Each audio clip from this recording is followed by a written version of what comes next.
Muy buenas noches, hermanos, que el Señor les bendiga. Sean bienvenidos una vez más a la casa del Señor. Y estamos prácticamente culminando un extraño año, ¿no? Es muy raro todo lo que pasó, pero los que creemos en la soberanía y en la providencia de Dios, damos gracias, porque es la voluntad de Dios. Así nos enseña su palabra. Y hace un par de fines de semana estuvimos explicando más que nada lo que es esta fiesta tradicional de Navidad, enseñando bíblicamente cuál fue el propósito, cuál fue el motivo del advenimiento de Jesucristo, que Él nació para morir, ¿sí? Y hoy quiero resaltar, puesto que creo que todos conocemos ese famoso espíritu navideño que abraza al mundo entero para estas fechas, pero que poco tiene que ver con la espiritualidad y la palabra del Señor. Más bien está impregnado de una festividad comercial, pagana, idólatra, y que por supuesto termina en desenlaces inesperados como peleas familiares, accidentes, glotonerías, etcétera, etcétera. Ya conocemos todo esto. No soy el Grinch, no estoy en contra de la Navidad, ¿sí? Simplemente quiero resaltar de por qué nosotros hemos tomado el compromiso de ser una iglesia bíblica. Por lo tanto, hay que enseñar y exponer la Biblia. Y hoy quiero hacer referencia justamente a la importancia de este suceso maravilloso y extraordinario que se conoce en el mundo como la Navidad. Amén, que ya hemos aclarado y hemos enseñado, y espero que hayamos disipado dudas de que bíblicamente hay evidencia suficiente de que Jesús no nació ni un 25 de diciembre ni para la época de invierno. Y para aquellos que dicen no se sabe, bueno, sí hay motivos bíblicos e históricos en la cual nosotros podemos entender que Jesús nació para fines de septiembre, principios de octubre, ¿sí? Que es la fiesta de tabernáculos o el mes de Tisrí, porque todo habla de Él, y las 7 fiestas solemnes habla de Cristo justamente, y Él cumplió todas las fiestas y va a cumplir las que restan, ¿sí? Tanto Pascuas, panes y levadura, la fiesta de las primicias, la fiesta del Sebaot o las semanas, que es conocida como Pentecostés, y la fiesta de los tabernáculos, y la fiesta del Yom Kippur o Día de Perdón. Y lo último que va a acontecer, que estamos todos esperando, es la fiesta de la trompeta, donde el Señor va a venir por segunda vez. Así que todo apunta hacia el cumplimiento bíblico. Pero yo quiero en esta noche, porque siempre hermanos me preguntan, y esta vez fueron algunos jóvenes que están hace poco en la iglesia, preguntándome cuál tiene que ser nuestra actitud ahora para las fechas del 25. Y yo ya les dije, la iglesia no prohíbe, pero tampoco promociona, pero no estamos impidiendo de que si se quieren juntar los hermanos con sus familiares, si decirnos feliz Navidad, hermanos, ¿sí? No es un problema eso, sino es entender bíblicamente. Porque si bien es cierto, hasta creo que decir niñito Dios es incorrecto. Creo que hasta bíblicamente podemos decir es Dios hecho niño, ¿no es cierto? Pero tantas cosas que pareciera ser que la hemos aceptado y asumido como una cultura tradicional, pero que bíblicamente es mucho más profundo de lo que nos imaginamos. Así que si vamos a celebrar, celebremos lo que verdaderamente tenemos que celebrar, que es la encarnación de Dios.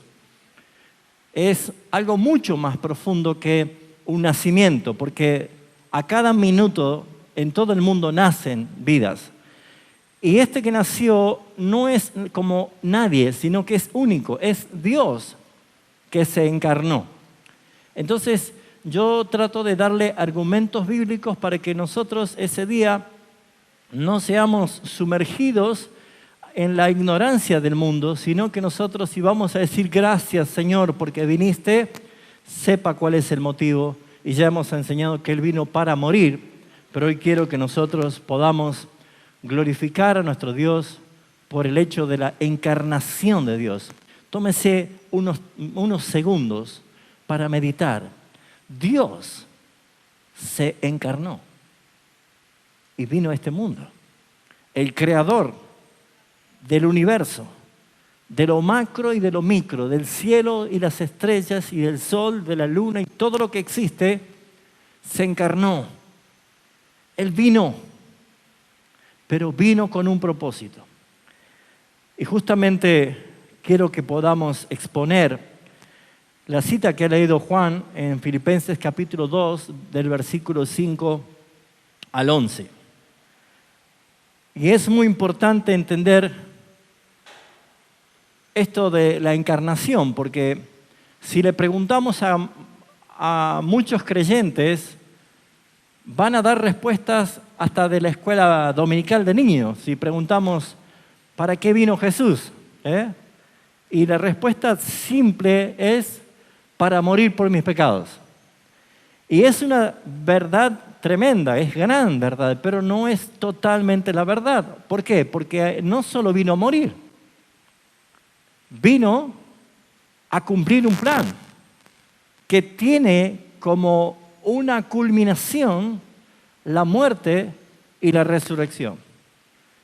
Por eso es que es muy importante entender que la obra de Cristo no comenzó cuando fue bautizado en el Jordán.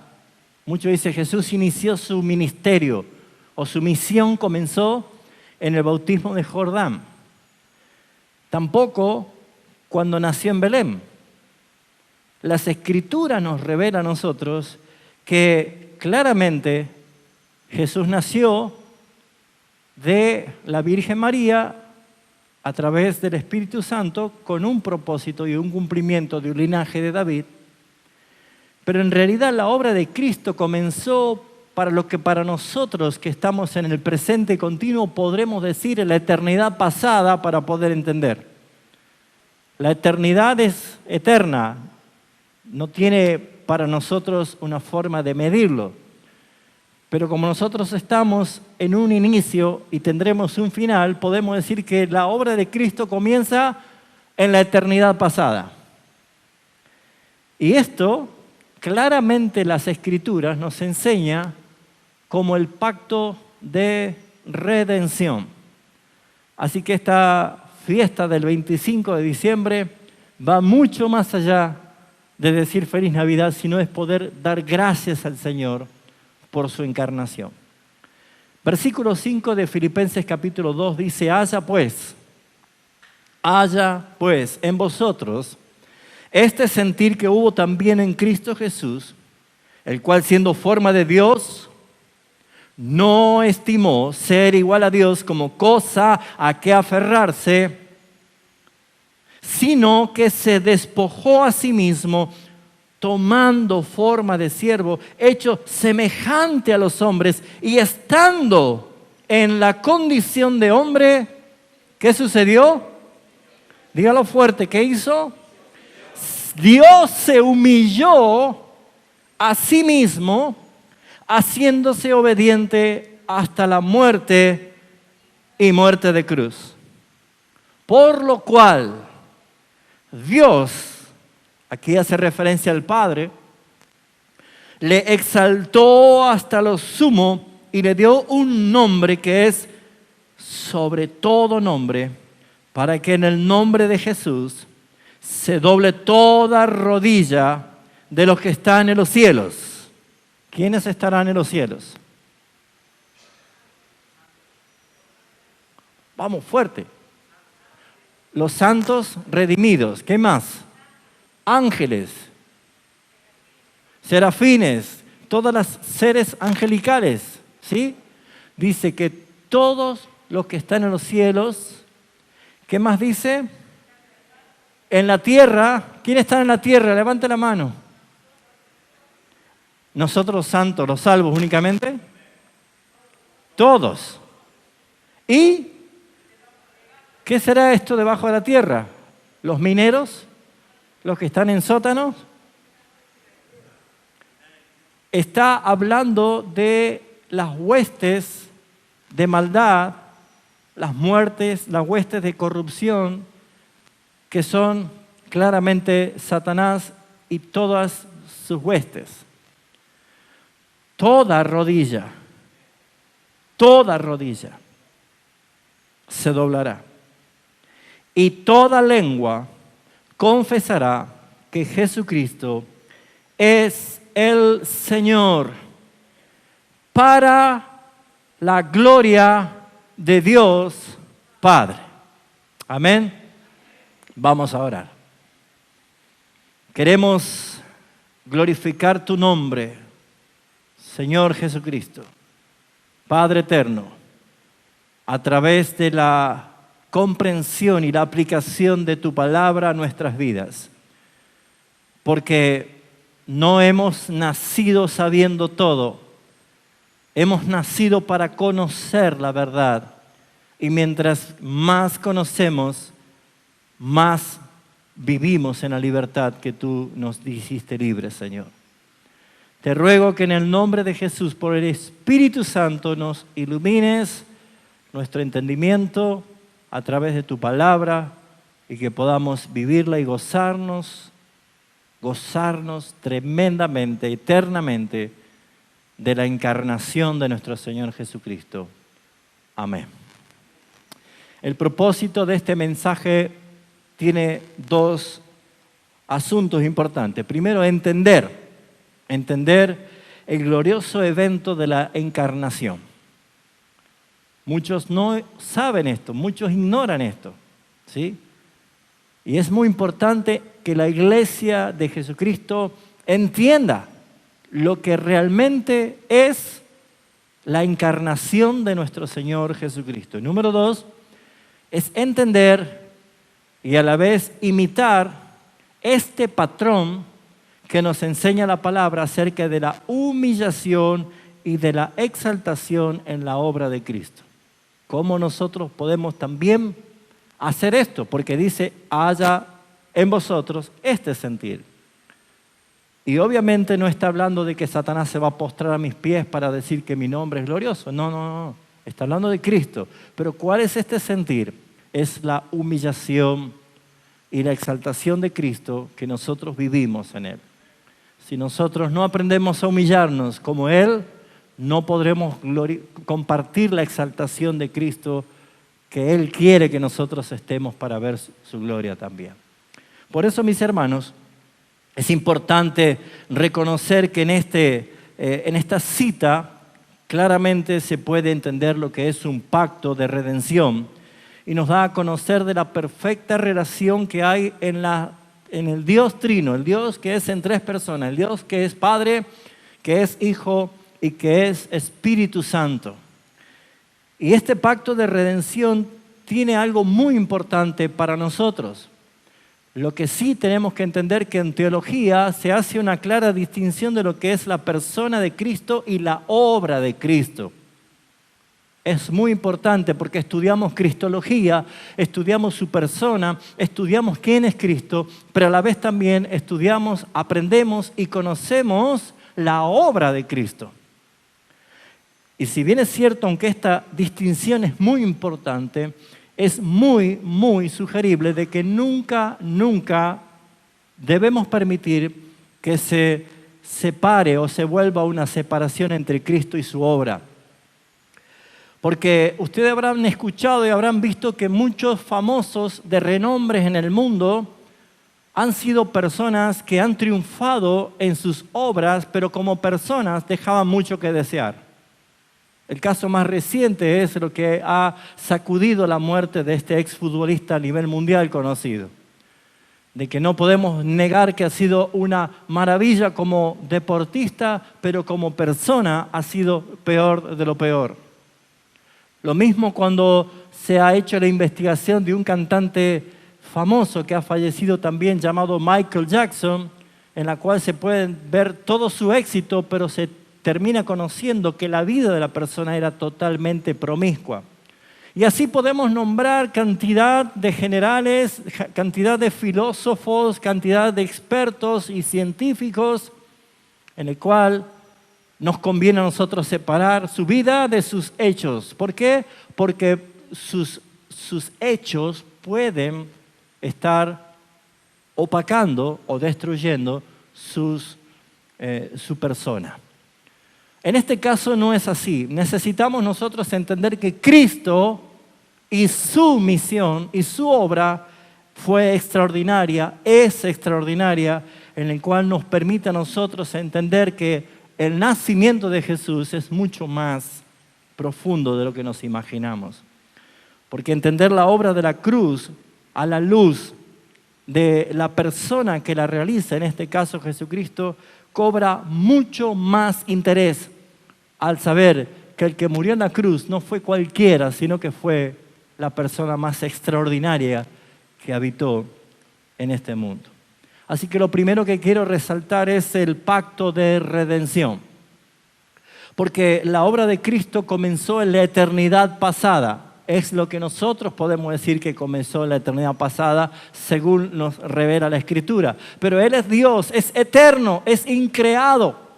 Él es autoexistente, por lo tanto, en lo que a nosotros, en nuestra mente finita y limitada, se nos permite conocer, Jesucristo empezó su misión y su tarea en lo que entendemos nosotros en la eternidad pasada, en lo que se conoce pacto de redención.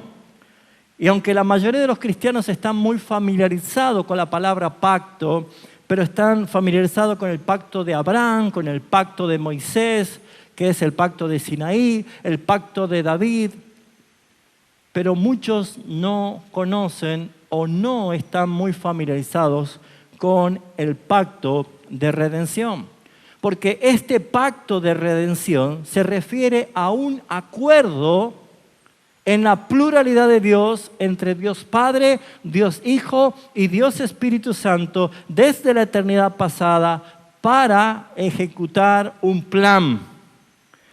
Y yo cada vez que hago mención o estudio o reflexiono en este acuerdo de Dios Trino, en este pacto de redención, y al saber que Dios me escogió para ser salvado cuando no lo merecía, en verdad no nos alcanza las palabras para agradecer y glorificar al Señor. Y como hemos cantado, porque su gracia es mayor, a pesar de que mis faltas, mis pecados son muchos, y Él no nos paga conforme a lo que merecemos, sino que eres fiel a ese pacto trinitario. Ahora, como hemos visto nosotros también, mis amados hermanos, la creación es un acuerdo trinitario. Por eso comienza en Génesis 1:1 diciendo: en el principio creó Dios el cielo y la tierra. Pero esa traducción hebraica dice: en el principio creó Elohim. Y Elohim es el nombre de la pluralidad de Dios. Para que nosotros pudiésemos entender, está diciendo: en el principio los tres dioses crearon el cielo y la tierra. Pero se resume en que es un Dios en tres personas bajo el nombre Elohim. Y Elohim es el nombre plural de Dios. Y nosotros podemos ver claramente de que en el principio había un acuerdo en la Trinidad de Dios, en la obra de la creación, pero también las Escrituras nos muestran una participación muy importante de la Trinidad en todos los hechos y sucesos de la historia de la humanidad, y mucho más a la hora del pacto de la redención. Por eso es que nosotros vemos claramente que el Padre es el que diseñó el plan, este plan de redención, y le fue asignado al Hijo el ejecutarlo, para que luego el Espíritu Santo sea el que aplique la redención a aquellos que fueron escogidos por el Padre desde antes de la fundación del mundo para ser salvados. O sea que este pacto de redención es trinitario, es Dios Padre, Dios Hijo y Dios Espíritu Santo. Pero en esa Trinidad y en ese pacto de redención, no fue el Padre el que se encarnó, no fue el Espíritu Santo el que se encarnó. La Biblia nos enseña que el que se encarnó fue la segunda persona de la Trinidad, que es justamente el Hijo. Por eso Pablo dice, haya pues en vosotros este sentir que hubo también en Cristo Jesús, el cual siendo forma de Dios, no estimó a ser igual a Dios como cosa a que aferrarse, sino que se despojó a sí mismo. Aquí vemos que Pablo está señalando la obra de Jesucristo que desde el pacto de redención, antes de la fundación del mundo, se llevó a cabo. El apóstol Juan en su Evangelio, en el capítulo 1, señala claramente este suceso, distinguiendo de la Trinidad la segunda persona. Cuando dice en el capítulo 1, versículo 1 del Evangelio de según San Juan, en el principio era el Verbo, y el Verbo era con Dios, y el Verbo era Dios. Acá vemos nosotros de que claramente está diciendo de que Jesús estaba con Dios y era Dios. Versículo 2 dice, este era en el principio con Dios. Así que es absurdo pensar de que la obra de Cristo comienza cuando nace o la obra de Cristo comienza en el bautismo. La obra de Cristo para nosotros, revelada por la palabra, comienza en el pacto de redención antes de la fundación del mundo. Con un plan. No hubo un plan B. No dijo Dios, este Adán que metió la pata, ahora tengo que ver qué hago para salir adelante. No, mis hermanos.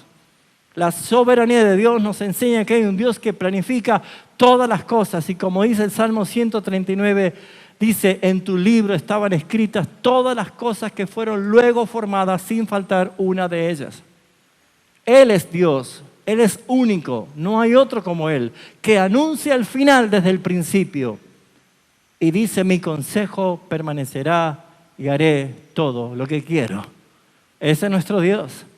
Por eso, mis hermanos, es que el versículo 14, Juan dice, y aquel Verbo fue hecho carne y habitó entre nosotros y vimos su gloria, la gloria del unigénito del Padre. Es Jesús, el mismo Jesús, que en Juan capítulo 3, versículo 13, Él dice, hablando de sí mismo, ¿cuál era su misión? Nadie subió al cielo, Juan 3:13, nadie subió al cielo, sino el que descendió del cielo. ¿Quién es el que descendió del cielo? Podríamos hacer la pregunta. Dice, el Hijo del Hombre que está en el cielo. Amén. Ahora, fíjense ustedes que no dice el Hijo del Hombre que estará pronto en el cielo, sino que Él dice el Hijo del Hombre que está en el cielo. Y Él estaba en la tierra hablando. No voy a entrar allí. Pero no hay dudas de que Jesucristo estaba hablando de que su misión planificada ahora se estaba ejecutando y está hablando claramente de Él. ¿Vamos bien, hermanos? Amén. Así que este ministerio comenzó pasivamente en la eternidad, pero comenzó activamente en su descenso a esta tierra, a este mundo. Por eso, hermano, va mucho más allá que a ver qué me trajo Papá Noel, a ver qué hay dentro de la botita. Va mucho más allá, hermano. No les prohibimos a nadie. Pero, hermano, sepa que si vamos a mezclar lo santo y lo profano, la Biblia dice, cuidado, no lo hagan. Porque no tiene nada que ver la luz con las tinieblas, la verdad con la mentira. Y hay muchas cosas paganas impregnadas en lo que este mundo quiere obligarnos a ver y a pensar. Pero no vamos a cambiar nosotros la fecha. Pero sí es bueno saber qué dice la palabra. Así que, mis hermanos, ¡feliz Navidad! No se asuste. ¡Feliz Navidad! Pero cuando usted me diga, pastor, feliz Navidad, yo voy a entender que usted entendió que es Dios el que se encarnó con un plan eterno de redención para venir a morir y salvar mi vida como la tuya, mi hermano. Cobra mucho más sentido. Mucho más sentido. Y no va a andar peleándose con los parientes después, ¿no? Ese nacimiento, tenemos la obra de la encarnación de Dios. Y es muy importante, mis amados hermanos, poder ver que no sufrió una metamorfosis. No es que se convirtió en hombre a través de un proceso de metamorfosis, no. La encarnación no es una sustracción, sino una adición. No se sustrae, sino que se añade. Se añade. ¿Sí? Algunos dicen, no, ella dejó de ser Dios. No. Sino que Él es 100% Dios y es 100% hombre, pero como Dios no comunicó atributos divinos a su naturaleza en la carne. Por eso es que Él debía nacer y vivir bajo total obediencia y dependencia. Por eso, mis hermanos, es que Jesús no solo vino a morir, sino que vino a vivir la vida que tú y yo nunca íbamos a vivir, con una perfecta obediencia. Porque lo que hizo el Señor es una imputación de nuestros pecados hacia Él y de su justicia a nosotros. Porque, ¿saben, hermanos? Le hago una pregunta. ¿Podría Jesús haber venido a la edad de 33 años directamente la semana que entró a Jerusalén? ¿Sí o no? ¿Podría haber venido así ya grande a morir directamente? Claro, podría haberlo hecho. Es Dios, lo podría haber hecho. Pero si Él venía solamente a morir, para nosotros era volvernos al principio de no tener pecado. Pero no íbamos a tener ninguna obra justa para ofrecerle al Padre. Porque nosotros no podíamos presentar al Padre nada, porque todos nuestros hechos y actos están corrompidos por el pecado. Pero, digo conmigo, pero Jesucristo vino a vivir perfectamente en su justicia, cumpliendo perfectamente la ley, teniendo un altísimo testimonio para con los de afuera. Ni siquiera pudieron encontrar una cosa para condenarle, tuvieron que sobornar mentirosos, falsos testigos para llevarlo delante del Sanedrín. ¿Y saben por qué lo hizo? Para que esa justicia lograda sea imputada a mi cuenta, a tu cuenta, para que cuando el Padre vea lo que nosotros hicimos aquí en la tierra, la gracia del Señor Jesucristo cubrió con su perfecta justicia en su vida para que nosotros seamos aceptos en el amado delante del Padre. Claramente, la encarnación no es una sustracción, sino que es una adición. La segunda persona de la Trinidad, el Hijo, asumió una naturaleza humana como único propósito. El único propósito por el que se hizo hombre fue para morir en obediencia. Por eso dice Filipenses que Él, estando en condición de hombre, versículo 8, se humilló a sí mismo, haciéndose obediente hasta la muerte y muerte de cruz. Ahora, déjeme decirle algo que me causó mucha sorpresa, me extrañó con una grata sorpresa el poder observar o estudiar, que me puedo equivocar porque no he tenido tiempo de ver todo, pero ¿saben qué es la evidencia más clara que Jesús verdaderamente se encarnó? Porque ya para aquella época de la iglesia temprana, el apóstol Juan escribe en su primera carta que todo aquel que no confiese que Jesucristo vino en carne es mentiroso, que es anticristo. Y esto está haciendo referencia porque el gnosticismo había capturado muchísimo, era muy fuerte, y el gnosticismo decía que el espíritu es sagrado, pero la carne es sucia, por lo tanto no se puede creer ni aceptar de que Jesucristo es Dios. ¿Por qué? Porque está la carne. Entonces dice, aquel que niega que Jesucristo vino en la carne es anticristo. Ahora, déjeme decirle que la evidencia bíblica que nosotros tenemos de que Jesús verdaderamente se encarnó, ¿saben cuál es? Que en el antiguo pacto, cuando Jesús no estaba encarnado, solamente había unas teofanías, que quiere decir unas apariciones temporales de la preencarnación de Jesús, muchas veces conocida como el ángel de Jehová, aquel que estaba en el horno de fuego con los 3 que estaban allí, o el que tapó la boca de los leones cuando Daniel estaba en el foso, o el que habló con Manoa, el papá de Sansón. Podemos saber muchas teofanías en cuanto a la preencarnación de Jesús. Pero ¿saben cuál es la evidencia más grande que Jesús se encarnó? Es que en el Antiguo Testamento el hombre era pecador igual que ahora, pero nadie blasfemaba contra Dios. Aún hasta el falso dios Dagón, ¿qué pasó? Se postró delante del arca. Aún los grandes enemigos le tenían temor al Dios de Israel. Pero cuando Jesús se encarnó, dice la Escritura que cuando Jesús se encarnó, se humilló a sí mismo, haciéndose obediente hasta la muerte y muerte de cruz. ¿Saben que ese humillarse no es solamente encarnarse, sino que Jesús fue insultado, fue blasfemado? Le decía que era de parte de Belcebú. Y saben, hermanos, es cuestión de ver cómo está la sociedad. ¿Creen que todo este movimiento feminista no blasfema contra Jesucristo?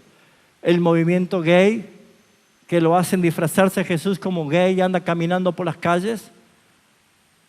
Esas blasfemias dan claramente la evidencia de que Jesús en verdad se encarnó voluntariamente, que incluso le insultaban, le injuriaban, le abofetearon, le escupieron, hermanos, y le mataron. Entonces, la más clara expresión de la encarnación es su humillación. Por eso es que nosotros vemos la humillación y la encarnación de Cristo. Versículo 5 de Filipenses dice, perdón, ya hemos leído el 5, el 8, se humilló a sí mismo, estando en condición de hombre. Ya la condición de hombre es humillante. El Creador nació en este mundo en una manera humillante. Vivió en una bajeza humillante. Padeció las tentaciones de Satanás. ¿Puede entender todo esto?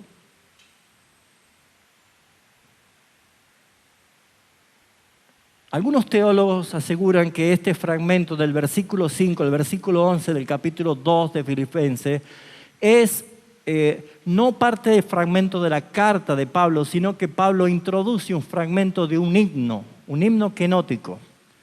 ¿Qué era el himno kenótico? Lo que los hermanos de la primera iglesia temprana cantaban, solían cantar este tipo de himno. Porque la palabra kenosis, literalmente en griego, significa vaciarse, vaciamiento. Y esto es lo que nosotros podemos ver, que la palabra vaciamiento hace énfasis justamente a la transición que experimentó Jesucristo al dejar su estado exaltado de gloria para venir a humillarse en esta encarnación. No dejó de ser Dios, pero Él dejó toda su gloria. Dejó toda su gloria. Dejó su exaltación.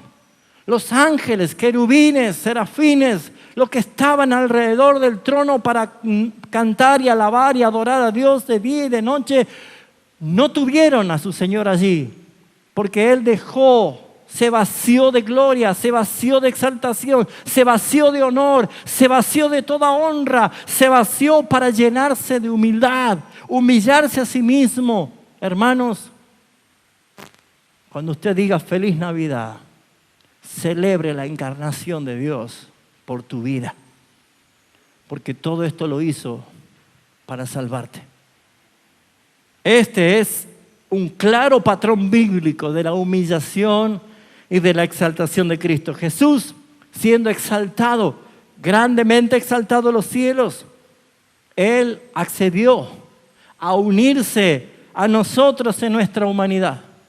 Aceptó voluntariamente en ese plan de redención venir a este mundo para lograr consumar ese plan eterno para salvarnos a nosotros y que todo sea, como dice el versículo 11 al final, para la gloria de Dios el Padre. ¡Cuánto amor!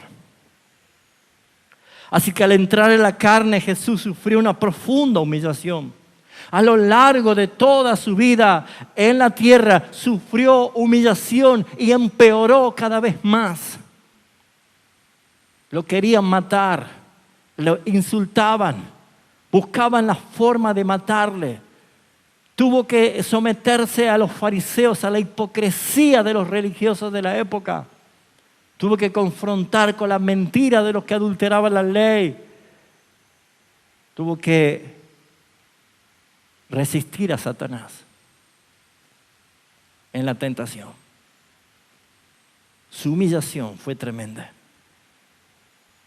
Y mucho más, hasta alcanzar el punto más bajo, que es ser condenado a muerte y muerte de cruz, que en ese momento era la muerte más vergonzosa para el ser humano.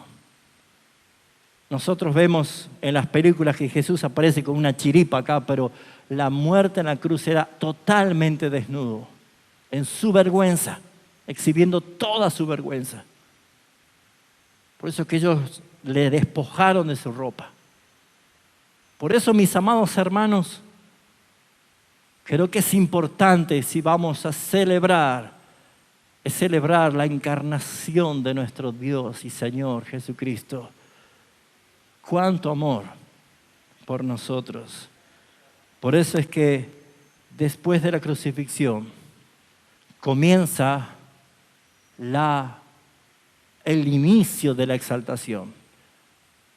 ¿Por qué digo después de la crucifixión? Porque apenas Jesús murió, en lo más bajo comenzó y dio inicio al proceso de su exaltación hasta llegar a lo sumo. ¿Sabe cuándo? Cuando José de Arimatea le ofreció sepultar el cuerpo de Jesús como un hombre rico, comenzó allí la primera evidencia de que comenzaba la etapa de la exaltación. Y 3 días después, la tumba fue abierta.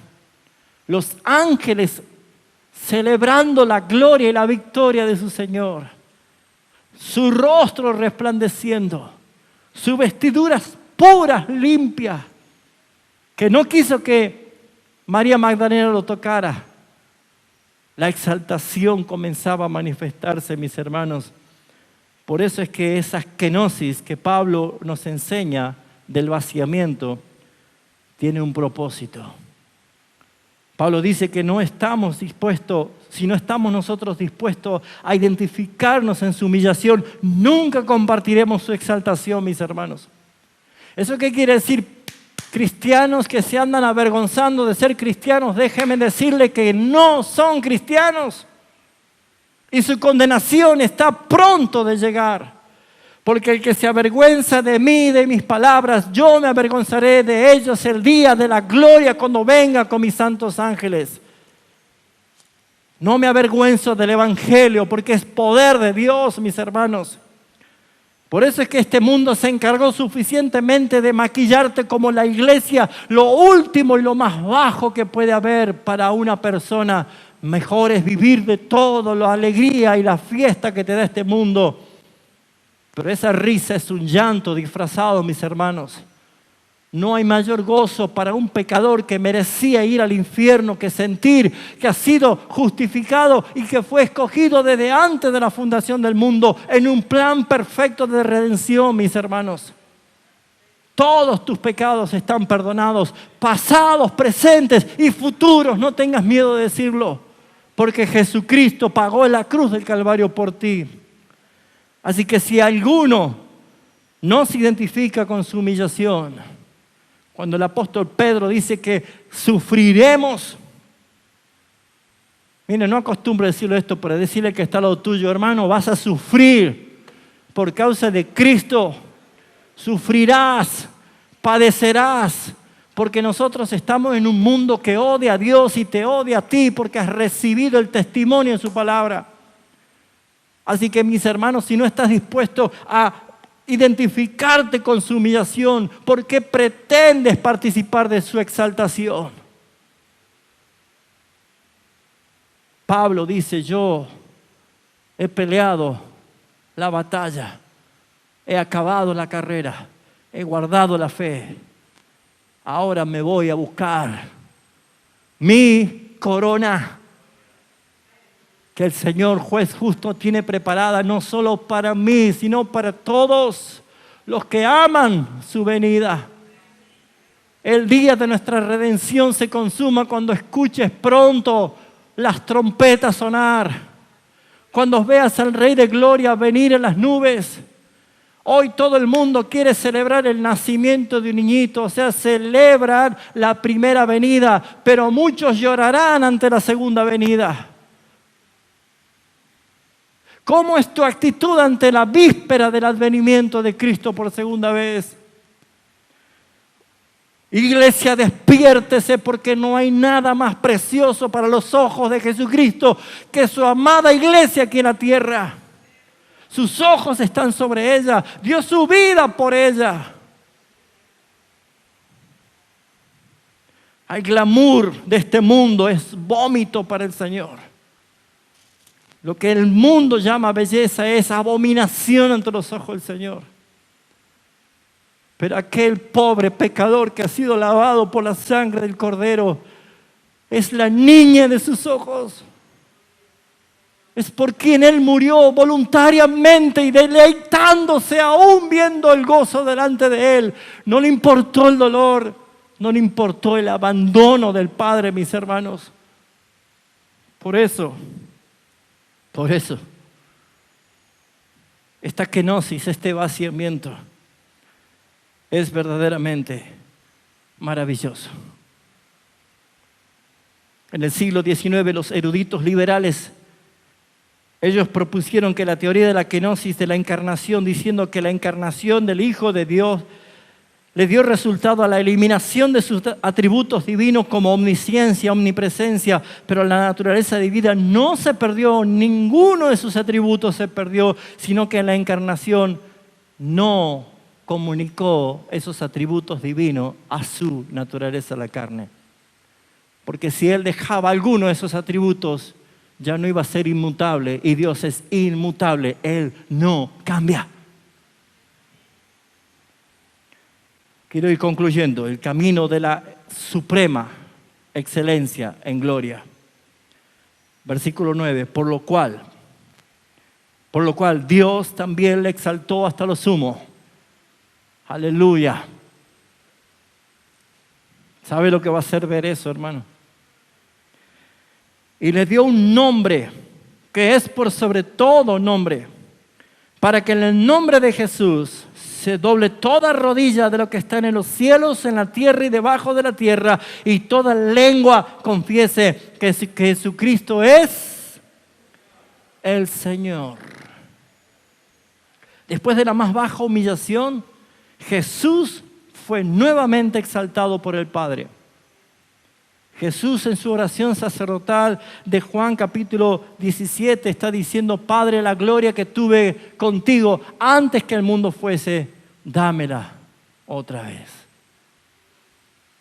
Y el Padre no solo le dio la gloria que tenía antes, sino mayor, hasta lo sumo. Y hay algo extraordinario aquí. ¿Conoce usted alguna persona que se llame Jesús?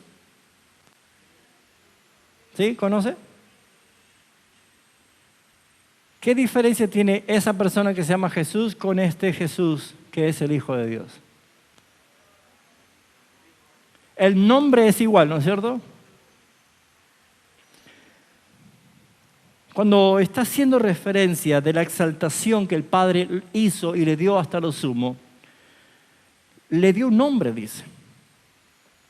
Ese nombre que todos suponemos con toda claridad que hace referencia aquí es Jesús, en realidad el nombre que le dio es un título de honor. Y el título de honor es la palabra Señor. Ya sé, usted va a decir, bueno, pero todos le dicen Señor. Hasta hay un tango que dice, cualquiera es un señor, cualquiera es un ladrón. Pero en la traducción bíblica, esa palabra griega es la palabra Adonai, que es Señor. Es el Kurios, es el Supremo.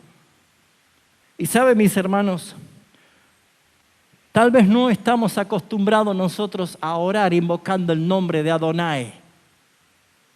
Y no estaría mal que agreguemos a nuestra oración en el nombre de Adonai, nuestro Señor Jesucristo. Porque es invocar al máximo nombre. No hay otro. Adonai es tu nombre. Ore pidiendo en el nombre de Jesucristo, el Adonai de tu vida, el Señor de tu vida. Y comprenderá por qué dice que todo lo que pidieres al Padre en mi nombre será hecho. Adonai es el nombre que es el nombre como un título de honor, como un título de realeza, como que nadie más puede portar, porque puede encontrar muchas personas llamándose Jesús, pero ninguno se llama Adonai. Y usted y yo tenemos su nombre escrito en nuestras frentes. Así que sáquese esas tonteras de que, ay, si me pone la marca del diablo. La pésima teología o la ignorancia peligrosa hace que cristianos digan, no, me van a poner un chip, voy a tener la marca de la bestia, hermanos. Si hasta Apocalipsis 13 dice que los únicos que fueron sellados son los que no tuvieron el sello de Dios en su frente. ¿Y saben cuándo nos selló el Señor a nosotros? En el pacto de redención. Antes que fuese todo lo que existe creado, que ni siquiera Satanás había sido creado, en el plan de Dios.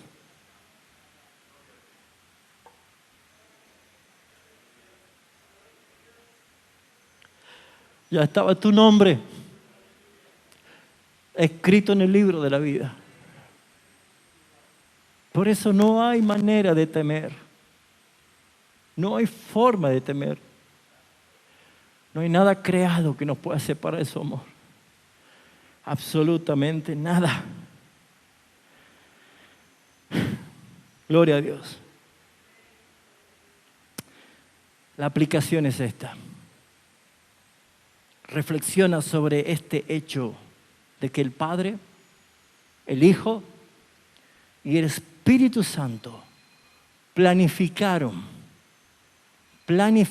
escuche, el Padre, el Hijo y el Espíritu Santo planificaron tu redención desde antes de la fundación del mundo.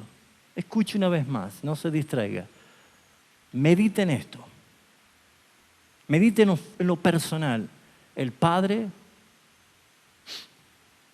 el Hijo y el Espíritu Santo planificaron tu salvación, tu redención, desde antes de la fundación del mundo. Alaba a Dios por su asombrosa gracia y misericordia para contigo. El punto más bajo de su humillación fue la cruz sobre la cual Él clamó. El que no conoció pecado pagó por nosotros clamando, Dios mío, ¿por qué me has desamparado? Y es Él mismo el que dijo, consumado es. Se pagó la deuda de cada uno de los que el Padre me ha dado. Lo he logrado. El plan se completó. he redimido a mi pueblo, que me va a glorificar día y noche por los siglos de los siglos en la tierra nueva glorificada, donde yo habitaré con mi pueblo para siempre. ¿Te puedes imaginar eso? ¿Cómo puedes aferrarte a este mundo que no tiene ningún atractivo y cada vez va peor?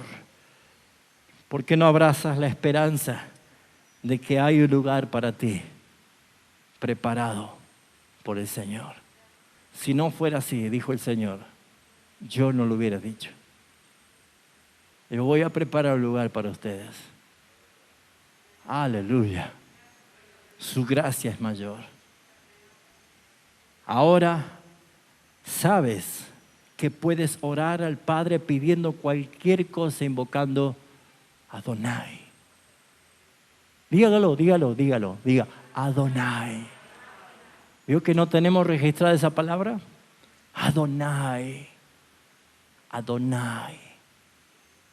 Ese día,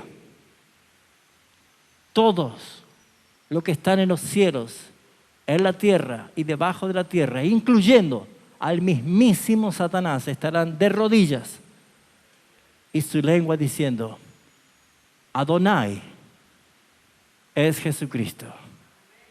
Adonai es Jesucristo. Acuérdese lo que le estoy diciendo. Ojalá que ese día, cuando escuchemos y veamos esto, nos podamos mirar y decir, se está cumpliendo. Todos de rodillas diciendo Adonai es Jesucristo, para la gloria de Dios Padre. Amén. Amén. Cierra tus ojos.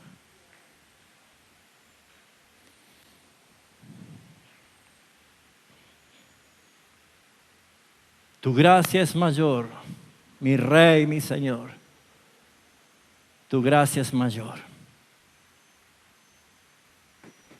¿Cuánto se opacó esta profunda verdad bíblica de la encarnación al mezclarlo con fiestas paganas y comerciales, e incluso fechas inexactas?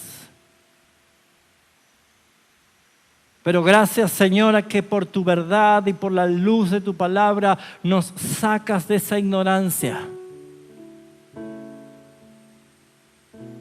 Y aunque en este 25 estemos rodeados de familiares, que para ellos puede ser una fecha esperada, una ilusión, un momento de familiaridad, nosotros podremos decir, la encarnación de Dios tuvo un propósito eterno.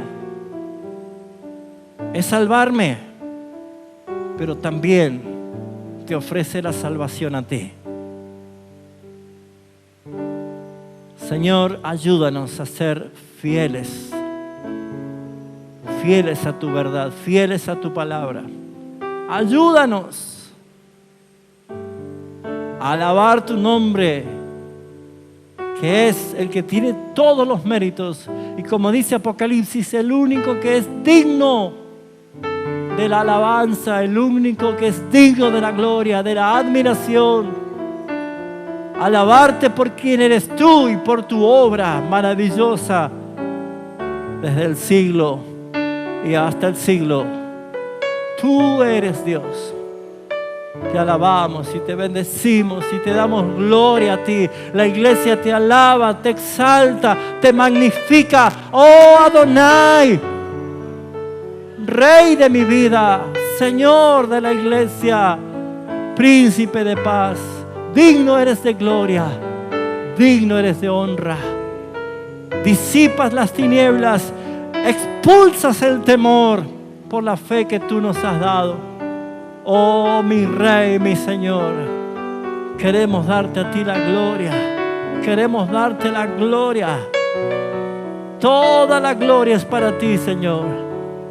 Toda la gloria es para ti, Señor. Alabe la iglesia, no se calle. Proclame su nombre. Piensa, Él vino a salvarme. Él vino a salvarme. Oh, te alabamos. Te alabamos, Señor.